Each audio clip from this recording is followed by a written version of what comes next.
بانی Pakistan Peoples party اور قائد عوام شہید ذوالفقار علی بھٹو کا 98واں یوم پیدائش پیپلز پارٹی یوسی دھوری کے زیر اہتمام یوسی دھوری آفس کچی پل قابو سعید خان میں انتہائی جوش جذبے اور عقیدت کے ساتھ منایا گیا۔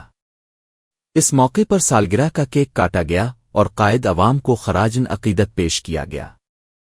تقریب کی صدارت پیپلز پارٹی یوسی دھوری کے رہنما محمد حسن کھوسو نے کی، جبکہ محترمہ بے نظیر بھٹو کے دیرینہ ساتھی کامریڈ عیسیٰ کھوسو بھی تقریب میں موجود تھے۔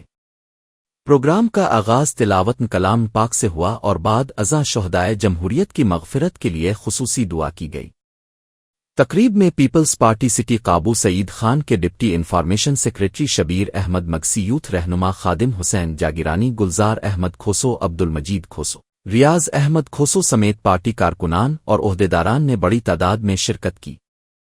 اس موقع پر خطاب کرتے ہوئے رہنماؤں نے کہا کہ شہید ذوالفقار علی بھٹو نے اس ملک اور عوام کو متفقہ آئین، سیاسی شعور اور ایٹمی قوت دی، جس پر آج پوری قوم فخر کرتی ہے۔ انہوں نے کہا کہ ہمیں خوشی ہے کہ ہم ایک عظیم رہنما کا یوم پیدائش منا رہے ہیں۔ رہنماؤں نے اس امید کا اظہار کیا کہ انشاءاللہ بلاول بھٹو زرداری اپنے نانا شہید ذوالفقار علی بھٹو اور والدہ محترمہ بے نظیر بھٹو کے نقش قدم پر چلتے ہوئے ملک و قوم کی خدمت کریں گے۔